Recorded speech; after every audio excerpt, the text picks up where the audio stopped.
La charla que he preparado para hoy es el arte del engaño. En realidad vamos a hablar del problema del free rider en economía, que muchos de vosotros a lo mejor ahora mismo así dicho, ¿no? Free rider, pues no, pero es un personaje al que todos odiamos y que todos conocemos, tenemos un colega que se escaquea, ¿no? Ese es el free rider de la economía. Y he pensado que la mejor manera de estructurar esta charla es así. O sea, primero vamos a hablar voy a explicar qué es un bien público, que es el ámbito en el que aparece el free rider es el del bien público, pero primero os voy a contar qué es exactamente un bien público y luego vamos a definir más teóricamente el tipo que se escaquea, quién es, ¿no? Quién es y por qué es así y qué hace en su tiempo libre. Nosotros estamos preparados, nosotros los seres humanos estamos preparados para detectar a este tipo que se escaquea, el free rider. Entonces, ¿por qué razón estamos preparados para detectar a los tramposos? O sea, ¿venimos con ello puesto o es algo que aprendemos a lo largo de la vida? Los que somos más ingenuos y nos las van pegando todas por la vida, debemos tener un defecto de fábrica, claramente por alguna razón. Otro problema que se plantea es, bueno, ya he conseguido detectar al que me está engañando y ahora ¿qué hacemos con ellos? Les tiramos al mar, les torturamos, les hacemos presidentes del gobierno, ministro de Economía o algo por el estilo, o ¿qué hacemos con ellos? ¿Y hay alguna manera de evitar el problema? O sea, el sistema en el que vivimos, la sociedad en la que vivimos, de alguna manera podría cambiarse para que no pasara o no pasara tanto, porque sí, es algo que está en la naturaleza humana, como vamos a ver, pero a lo mejor podría minimizarse la presencia de esta gente, ¿no? De los gorrones. Bueno, pues un bien público es aquel bien del que no se puede excluir a nadie de su consumo. Es como cuando te pones un perfume, ¿no? No puedes discriminar y decir, tú no lo vas a oler. No, si te pones perfume lo va a oler todo el mundo, ¿no? Dependiendo también de la distancia, pero va a disfrutar de ello todo el mundo. Y tú, que eres muy generoso, no te importa. Te pones el perfume para que todo el mundo lo pueda disfrutar. No puedes decidir quién sí, quién no puedes discriminar de su uso. Como en este caso, por ejemplo, fijaros, ahí pone vista de la puesta de sol, $10. ¿Os podéis imaginar si en la playa de aquí pusiera una caseta para ver la puesta del sol, que es algo que se ve desde todos lados, sales a la ventana y la ves, pues se arruinaría, ¿no? Porque no es posible discriminar quién disfruta de determinadas cosas. La segunda característica del bien público es que su consumo no es rival, que quiere decir que en el caso del perfume, el que tú me huelas el perfume no quiere decir que el otro lo va a oler menos, ¿no? O en el caso de la puesta de sol, si tú ves la puesta de sol no quiere decir que otro lo va a ver menos. Esto no es lo normal, por eso estudiamos los bienes públicos, porque son casos diferentes y anómalos. Lo normal es que sean bienes privados. Los bienes privados son los de siempre, o sea, que a medida que consumes se acaba y que además puedes excluir del consumo a otro. ¿Cómo? Pues con los derechos de propiedad. Mi tarta es mía y no te doy. O sí, pero lo decido yo, ¿no? Entonces, eso es exclusión del consumo. Y por otro lado, si como más tarta, se va acabando. Eso es lo que suele pasar con lo mejor de la vida, con el sueldo, todas estas cosas, la edad, ¿no? O sea, se va consumiendo y no puedes hacer nada. Eso es lo normal. Lo anormal son los bienes públicos y por eso los estudiamos. Hay una forma intermedia o diferente, que no son ni bienes privados ni bienes públicos, que son los bienes comunales. Y en ellos no puedes excluir a nadie de su consumo, pero sí es consumo rival. El ejemplo perfecto, que todos los que conducís lo vais a entender, es un parking público de libre acceso, ¿no? Ahí entra todo el mundo, pero donde tú aparcas ya no aparca otro. Entonces, a medida que se va cubriendo las plazas de parking, aquello se va acabando. Por más que no haya discriminación y que cualquiera pueda entrar, sí hay rivalidad en el consumo. Normalmente los economistas lo que hacemos con los bienes públicos es estudiar pues quién debe ofrecerlos, ¿no? Los debe ofrecer el Estado, los deben ofrecer cualquiera, quién debe ser el proveedor de los bienes públicos. Y ahí los economistas hacemos dos cosas. Uno, nos ponemos súper dignos y argumentamos casi desde un punto de vista ético, ¿no? Pues como es un bien común, como es un bien público, ¿quién se ocupa del público? Pues el Estado, pues lo debe ofrecer el Estado. Son los gobiernos quienes, como nos representan, pues deben ser los que ofrezcan el bien público. Y nos ponemos muy serios a la hora de argumentar en este sentido. Pero luego también nos ponemos muy técnicos y decidimos analizar el impacto de quien lo ofrece. Es decir, ¿es más eficiente que lo ofrezca el Estado o es más eficiente que lo ofrezcan agencias privadas, empresas privadas, etcétera? Y ahí lo que hacemos, cuando hablo de análisis de impacto, me estoy haciendo un lío con los cables considerable. No pasa nada, no he tocado nada. Vale. Análisis de impacto. El análisis de impacto consiste en medir el coste. O sea, ¿cuánto nos cuesta? Si lo provee el Estado, entonces ¿de dónde va a sacar el dinero? De los impuestos. En términos de impuestos, ¿cuánto va a ser de oneroso? Como ¿cuánto tengo que subir el IVA que nos van a volver a subir? ¿Cuánto tengo que tirar de la cartera de los contribuyentes para poder ofrecer estos bienes públicos? ¿Merece la pena? Porque los gobernantes son buena gente, o sea, y se preguntan esas cosas y entonces miden cosas como el ahorro. No sé de qué te ríes. ¿Me das permiso para meterme contigo? Eres un osado, insensato. Se plantean cuál es el ahorro social, cuál es el beneficio social, y entonces nos ponemos los economistas a calcular lo incalculable. Ya, bueno, pues el grado de felicidad social, cómo aumenta si ofrecemos tal, bueno, en fin. Hacemos todo tipo de cálculos de costes, beneficios, etcétera, en un sentido o en otro. Calculamos para ver si el Estado debe proveerlo o al contrario, para negar que el Estado debe proveer estos bienes públicos, ¿no? Yo hoy voy a hacer una cosa diferente a pesar de seguir siendo economista, y es que vamos a hablar de los bienes públicos desde un punto de vista diferente, que es el punto de vista de la escuela de Public Choice y de la psicología evolucionista 2 en 1. Vamos a hacer un conjunto de las dos cosas. Me interesa hacerlo por dos razones. Bueno, en realidad es una con consecuencias. La primera razón, y la más importante, es que no hemos solucionado el problema del free rider. Es decir, lo que pasa con estos bienes públicos, lo que pasa con los bienes públicos es que cuando hay una oferta, o sea, se ofrecen estos bienes públicos y siempre va a haber uno, como os decía, que se escaquee, ¿no? Y que diga, bueno, yo no pago, y os voy a poner el ejemplo, con una imagen lo vais a entender rápidamente. Ahí está, los de blanco. Ahí están. Esos están haciendo como que van en la fila, pero no están sujetando la viga, ¿no? O sea, ahí hay unos cuantos pringados que están sujetando la viga y cargando con todo el peso, y luego hay otros que están ahí disimulando, haciendo. En las mudanzas siempre hay uno que mueve la silla, pone una silla aquí y tal, va cambiando la silla de sitio como si hiciera algo. No, ese es, ¿no? ¿Cómo gestionamos esto? Porque los economistas, por más cálculos que hemos hecho de costes, beneficios, números, estadísticas y tal, no hemos conseguido ni convencer respecto a quién debe ser el proveedor de los bienes públicos, ni eliminar el problema del free rider. No lo hemos conseguido. Entonces yo creo que necesitamos ser humildes y decir, bueno, vamos a dejar que otras ciencias y que otros puntos de vista nos informen y nos ayuden. En realidad, ¿por qué aparece o es normal que aparezca este free rider? Sí, cada vez que hay algo como lo que se llama una acción colectiva, aparece el free rider. El free rider, o mejor dicho, la acción colectiva, no es algo que nos hemos inventado en el siglo XXI. Y perdonad, no estoy mirando el móvil, es que tengo aquí las diapositivas y entonces quiero saber cuál es la siguiente. Quiero saber cuál es la siguiente. Este es el momento en el que aparece la acción colectiva.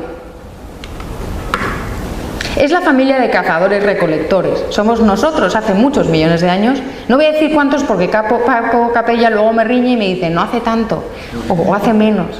Entonces, ¿veis? Están todos felices, están cazando y recolectando, y ese es en este momento en el que hace falta una acción colectiva. ¿Por qué? Por esto. Cazar el mamut tenía mucha tela. O sea, no era fácil cazar un mamut. Un mamut es un bicho enorme. Entonces, no podías, ¿veis lo que pasa, no? El tipo iba corriendo, no podía. Entonces, ¿a dónde va? Él va a sus colegas a decir, ayudadme, hermanos, que no puedo. ¿Por qué le conviene a toda la tribu? ¿Por qué le conviene a toda la tribu ir juntos a cazar el mamut? Porque es muchísima carne. es muchísima comida para todos. Por eso en esta época se organizan en bandas, o sea, vivían en bandas de cazadores. Entonces los hombres cazaban, las mujeres recolectaban, los abuelitos enseñaban a los niños, las abuelitas enseñaban a las mujeres a parir, estaba todo súper organizado. Es más o menos como ahora, solo que en vez de ir al trabajo en el metro, cazaban mamut. Entonces, bueno, pues esta gente les merecía la pena porque decían, bueno, vamos a hacer un reparto siguiendo un criterio determinado, por ejemplo el de valentía, el que se juegue más la vida recibe más carne, de manera que toda la tribu salga favorecida, porque como todos vamos a tener comida durante más tiempo, vamos a tener que dedicar menos energías a sobrevivir, o sea, nos va a ir a todos nos va a ir muchísimo mejor. Pero claro, a veces pues, es lo que tiene cazar el mamut, que te puedes lesionar. La gente se lesiona haciendo cosas como jugar al fútbol, pues imagínate cazando el mamut, pues claro que se lesionaban, o se ponían enfermos. En esta época no tenían médicos así como nosotros, pero sí tenían enfermedades, entonces era perfectamente posible que un tipo se hubiera torcido un tobillo, que tuviera una enfermedad y que no pudiera ir a cazar el mamut con todos. ¿Qué pensáis que iba a hacer el resto? Nada, no pasa nada. ¿Por qué? Porque no ha ido a arriesgarse. No. No tiene la posibilidad de hacerlo. ¿Creéis que le perdonarían y repartirían carne con él? Sí. ¿Por qué?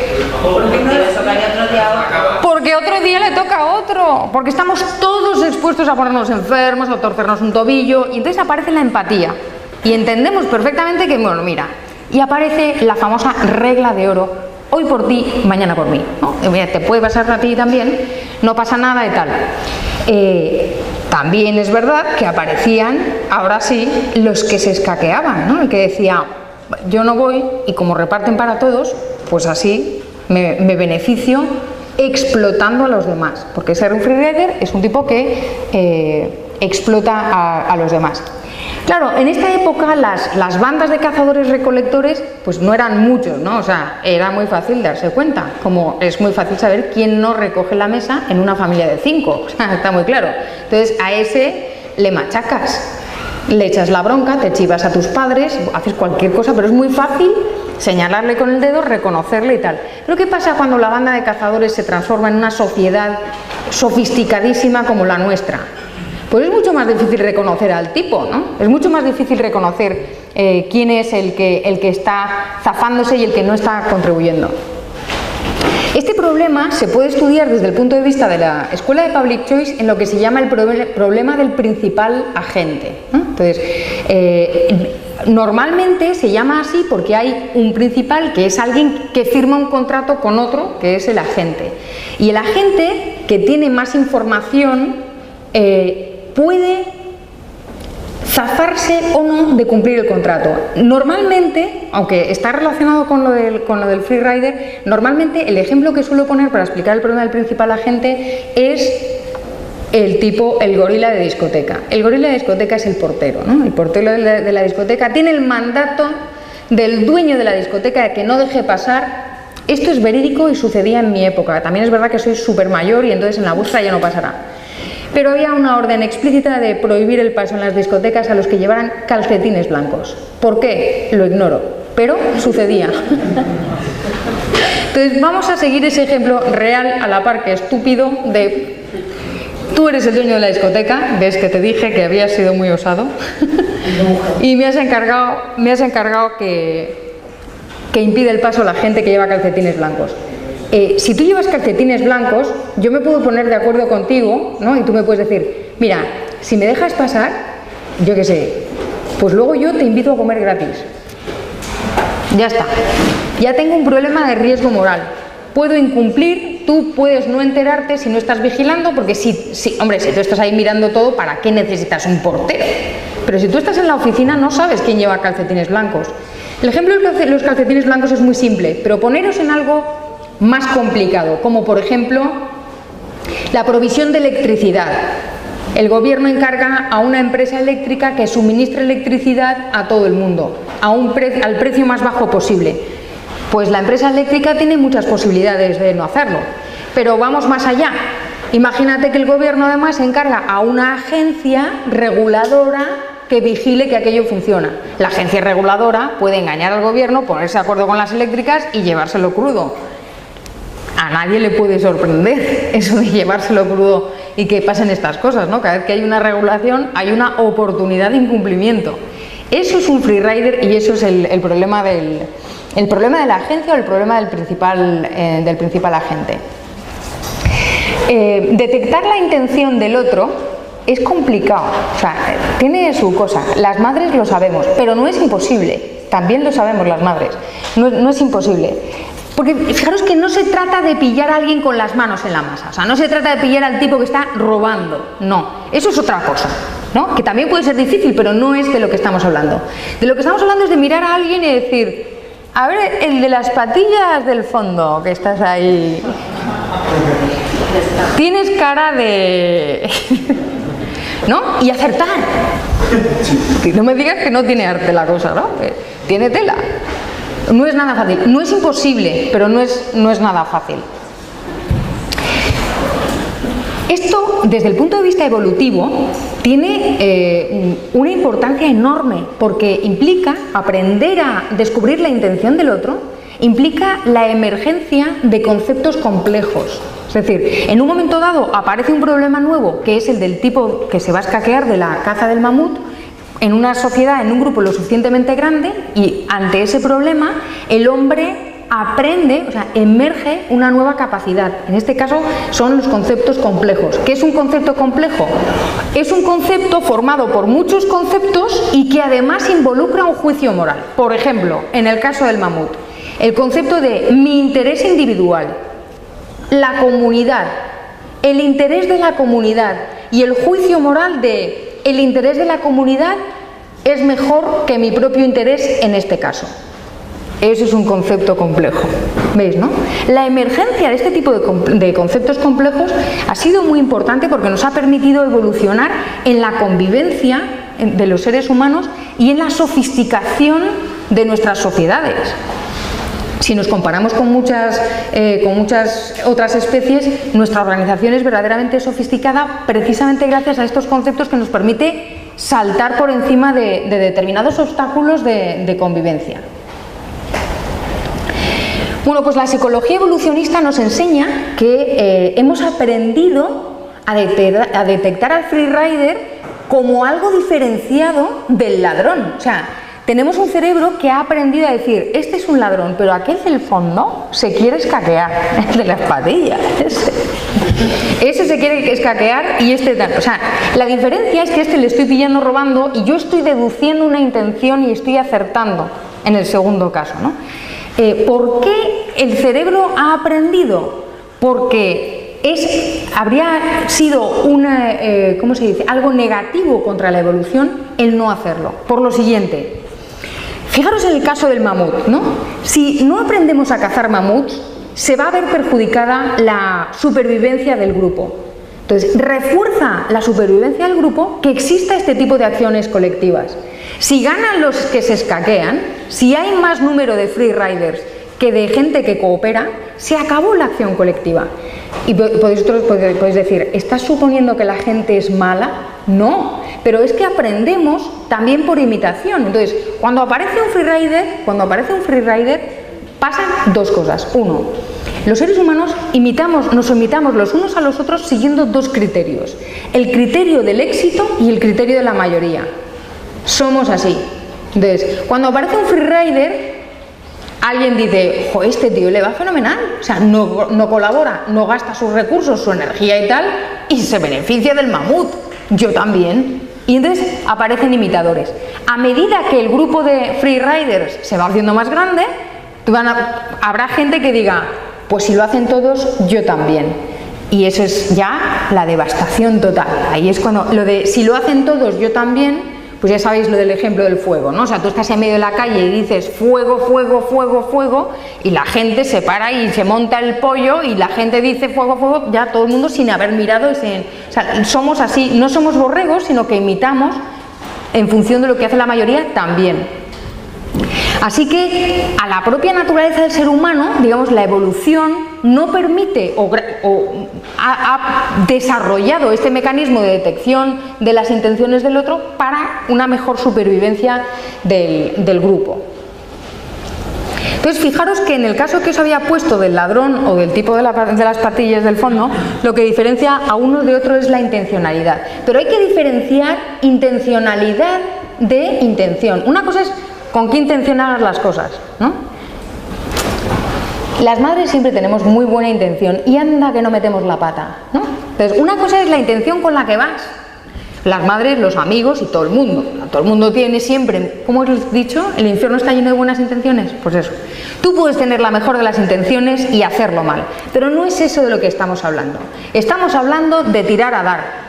Es decir, voy con intención y voy a hacerlo a propósito. Entonces, la intencionalidad tiene 5 requisitos, o sea, tiene 5 características que aparecen y que la definen. Y es el deseo de que pase algo, de un resultado determinado, la convicción de que hay una acción que lleva a ese resultado, la intención de realizar esta acción y sabiendo que tienes habilidades, y además el ser consciente de que si haces eso pasa lo otro y asumes ese efecto. ¿De acuerdo? Sabes que tú eres la causa de ese efecto, o sea, que vas a dar, que vas a darle, ¿no?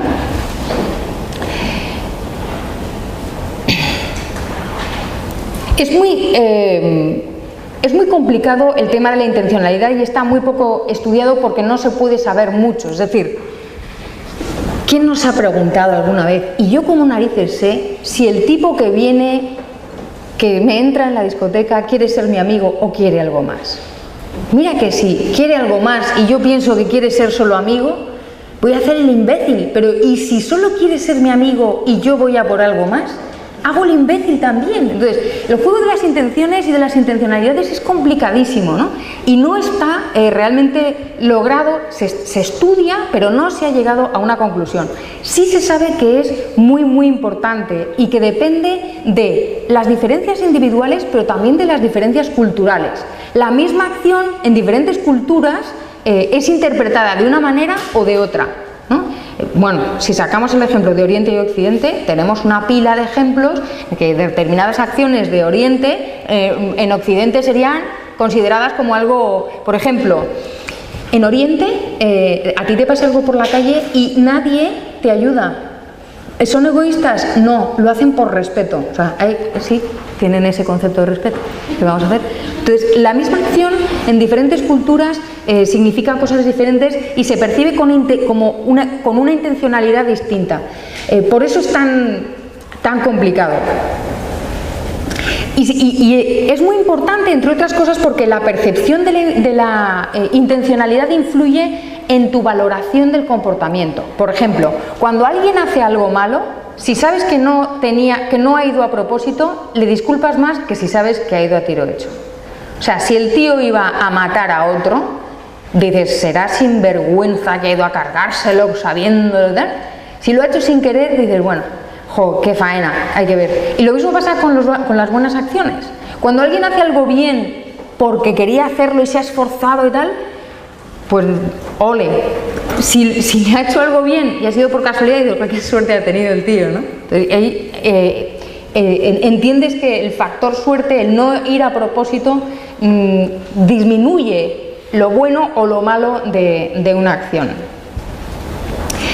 Hay maneras de aprender a reconocer la intencionalidad, además de la propia intuición, ¿no? Aquí, oye, pues puedes ser muy intuitivo y reconocer la intención del tipo de patillas del fondo que se está quedando dormido.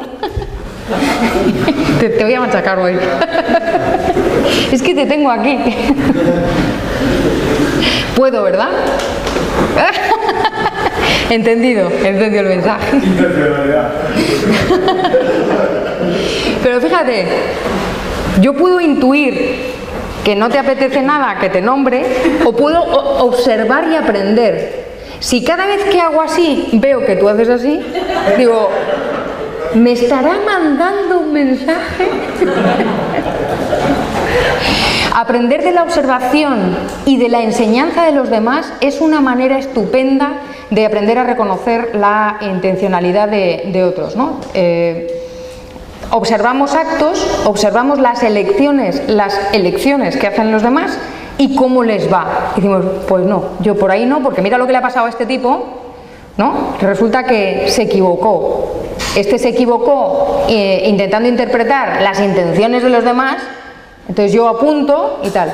Pero hay otra forma que es el aprendizaje por parte de otros. En muchas culturas y en algunas especies existe la figura de esta persona que te enseña y que te va dirigiendo, sobre todo en aquellas sociedades y en aquellas especies que se dedican a la caza.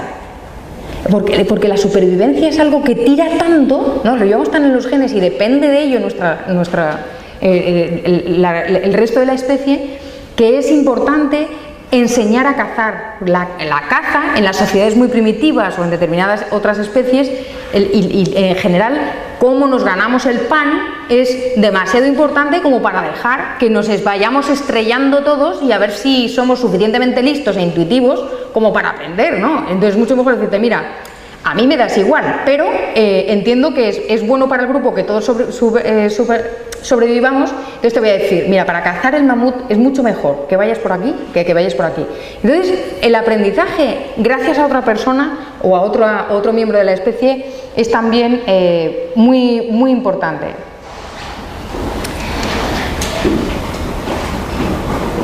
A ver, hay una razón más por la que es importante este aprendizaje, porque engancha en nosotros, en cada uno de nosotros, primero, la observación de otro, la admiración hacia la persona que te está enseñando y terminas tú enseñando a los demás. Esta comunicación entre unos y otros de, oye, no sabes, es lo de, que no sabes qué hacer para que te quede la camisa más blanca. Lava con Ariel, ¿no? O sea, este tipo de cosas que, ya sé, es un ejemplo tan estúpido como todos mis ejemplos, pero funciona, o sea, funcionamos así, abres la ventana y ¿tú qué haces ¿y tú qué haces con la paella? Pues yo le hago no sé qué, tal. Estas soluciones, o con cualquier otro tema, ¿no? Pero este tipo de soluciones que nos comunicamos terminan transformándose en tradiciones. Y en el caso de la intencionalidad, de la supervivencia, la caza, termina convirtiéndose en normas. Entonces, cuando alguien se presenta de esta forma, no le hablamos. Cuando alguien se presenta de otra forma, sí le hablamos.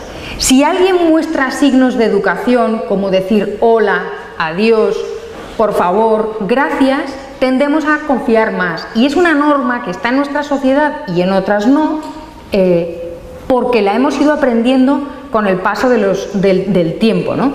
Existen todo tipo de ejemplos, como por ejemplo, ¿por qué se dan la mano? ¿Por qué se da la mano derecha para demostrar que no tienes un arma en ella? O sea, me parece súper fuerte que la gente pues se la dura como diciendo, mira, no tengo ningún arma, ¿ves? Te doy la mano, ¿ves que soy pacífico? No te voy a matar con mi sable. Y ahora, fíjate, se ha quedado ya, chocamos las manos, hacemos chorradas, bueno, todas estas cosas. Estos son ejemplos de cómo determinadas intuiciones, porque al principio tuvo que ser una intuición decir, ¿qué haces cuando te para la policía?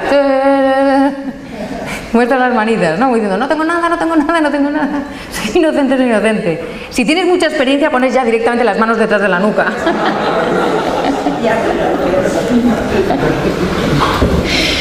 Porque nadie lleva un arma detrás de la nuca.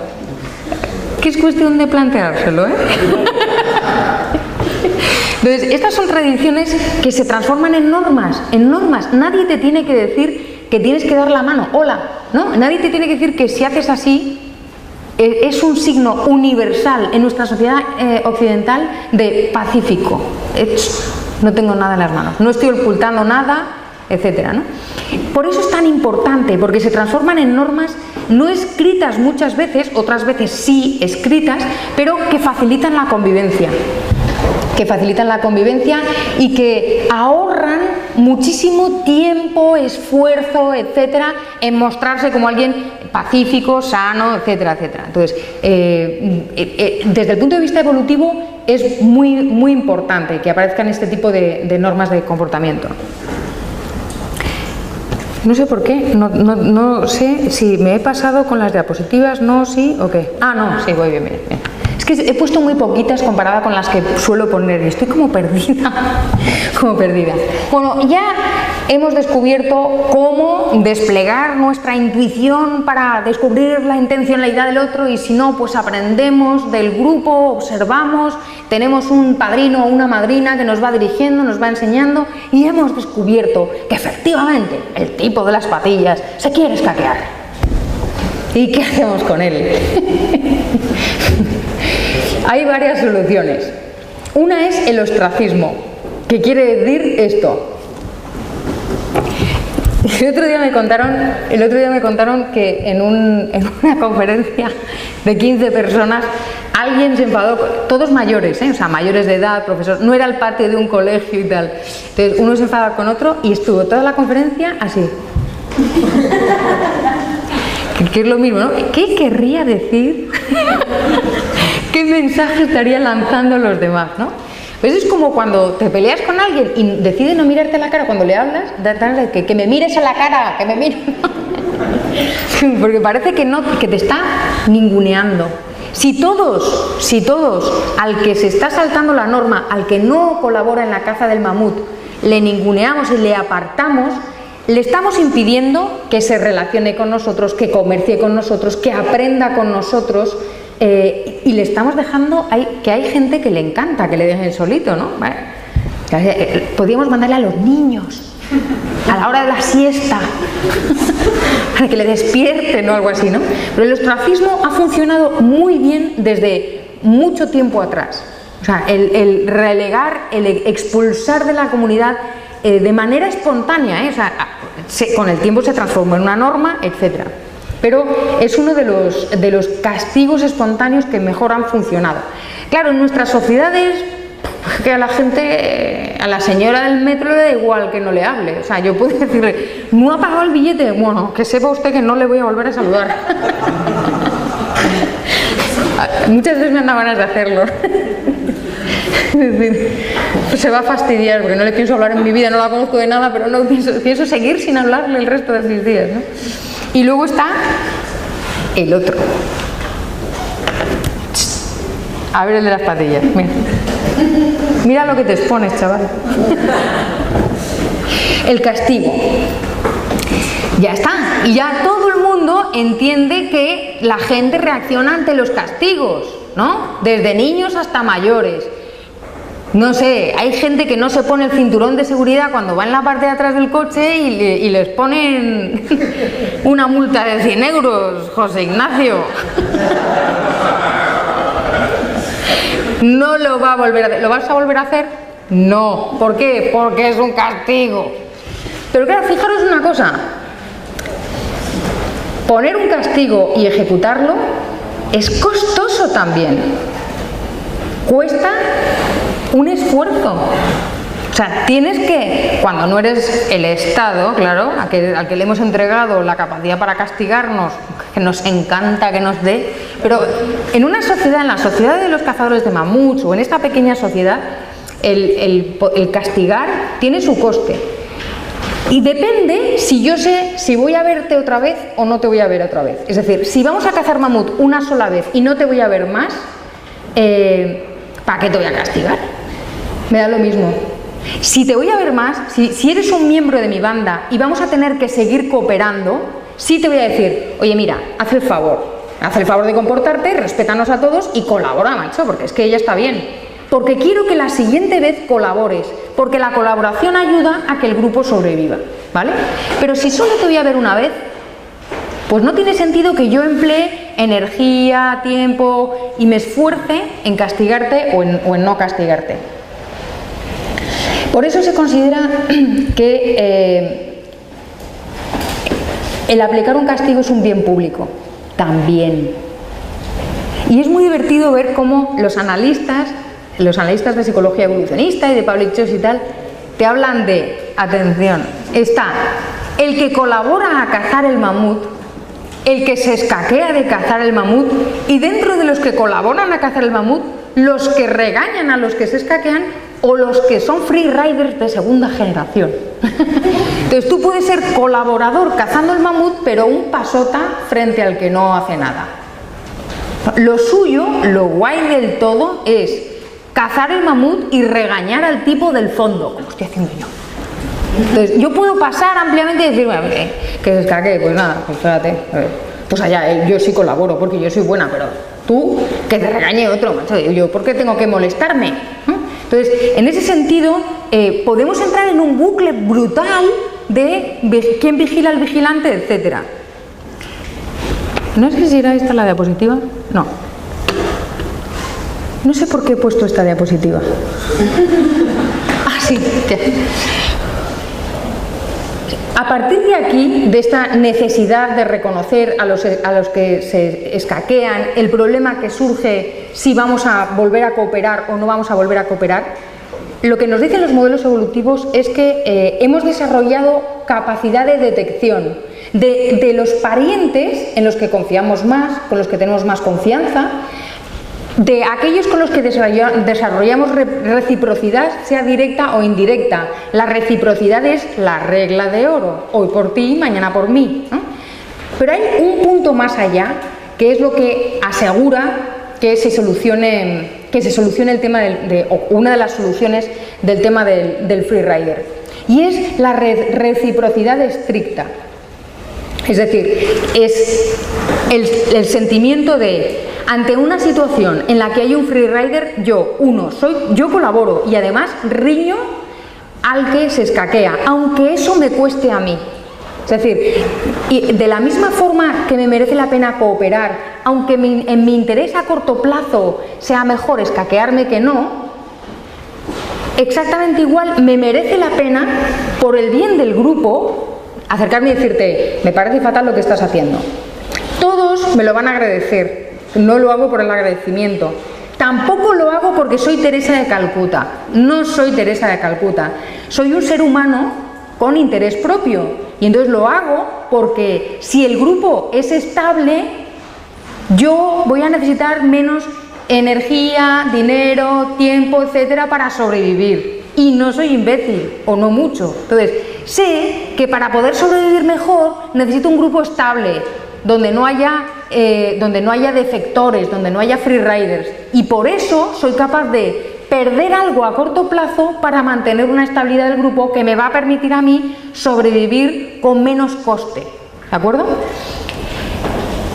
Pero además de esta reciprocidad... Sí, si alguien pide que ponga en el aire, los demás se convierten en freeriders. Lo he pedido ya anticipadamente. ¿Sí o no? ¿Lo he pedido o no? Raquel estaba luchando por ello, pero... Inés, no hay aire, está estropeado. Es un bien defectuoso. Necesita ser arreglado. Debían regalar abanicos.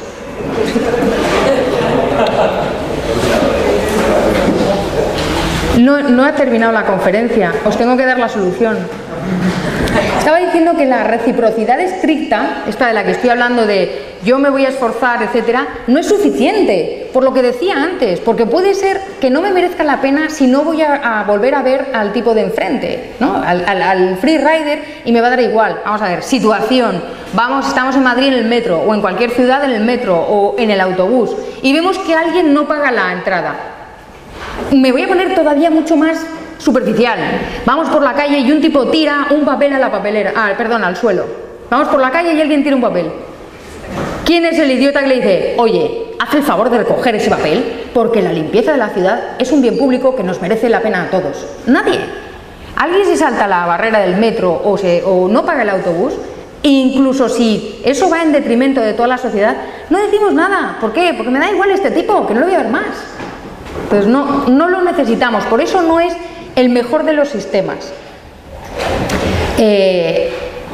No es el mejor de los sistemas. Hay otro sistema mucho mejor. A ver, que no sé si me he perdido. No es el mejor de los sistemas porque podemos caer en quién vigila que tú le llames la atención al tipo de la calle, ¿no? Lo que os he explicado antes de este círculo vicioso en el que podemos caer. Como siempre sucede, como siempre, en psicología evolucionista se ha estudiado que hay una manera en la que sí funciona la prevención de los freeriders. José Augusto, me tienes perdida, no sé cuántos minutos me quedan. Perfecto.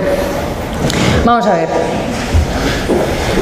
Si los que colaboramos, los que somos buenos y colaboramos, al ver que hay freeriders, podemos optar por salirnos del sistema, o sea, si hay una variedad de opciones, siempre en la naturaleza es siempre lo mismo, o sea, es la variedad lo que asegura que haya una solución posible y que sea la mejor. Si existe esa opción de salirse del sistema y decir, mira, yo estoy dispuesta a colaborar, pero aquí hay 4 que se están escaqueando y no tengo ni tiempo ni ganas de mirar quiénes son, así que prefiero no participo. No participo, que es como el no voto, ¿no? Yo no participo. ¿Qué es lo que sucede? No habrá cooperación social y ante eso necesariamente los freeriders tendrán que ceder. A donde voy es, no debe haber una única opción de quién debe proveer los bienes públicos. Si lo provee solo una institución, nos vamos a encontrar con este complejísimo, porque habéis visto que lo he contado como muy deprisa, pero el tema de la intencionalidad, la detección del freerider, qué hacemos con ellos, cómo hacerlo cuando la ejecución del castigo también es un bien público, toda esta complejidad acaba en el momento en que haya varios proveedores. Esto solamente puede existir en una opción privada, o sea, si hay varios proveedores, yo voy a elegir aquel proveedor o aquella oferta donde haya menos freeriders y ya se ocuparán las empresas de solucionarlo de alguna manera. Entonces, si yo puedo cambiar la provisión, si yo puedo cambiar quién me provee el bien público, ganará aquella opción o ganará la empresa que lo ofrezca de una manera más segura. Pero para eso es necesario que actúe la libertad individual, que el individuo tenga la opción de decir no colaboro a menos que haya menos freeriders, ¿de acuerdo? También es verdad que también tenemos que ejercer nuestra libertad individual de dejar de lado y repudiar al que no colabora cuando es una situación en la que todos estamos esforzándonos y colaborando voluntariamente. Voy a repetir la palabra, voluntariamente, no coactivamente, que sé lo que estáis pensando. Estoy hablando de colaboración voluntaria. Entonces, al final, la lección es la que nos dio la Premio Nobel de Economía Elinor Ostrom, que cree que el sistema económico debe permitir que haya diferentes opciones para que cada sociedad, hemos visto que en el punto de partida está la diversidad en las sociedades, cómo cada sociedad interpreta la intencionalidad de una manera y las diferencias individuales. El ser humano es demasiado variopinto como para que haya un único sistema y una única manera. Entonces, la única forma o la mejor forma de eliminar el problema del freerider es la diversidad institucional y diversidad en las opciones. He terminado.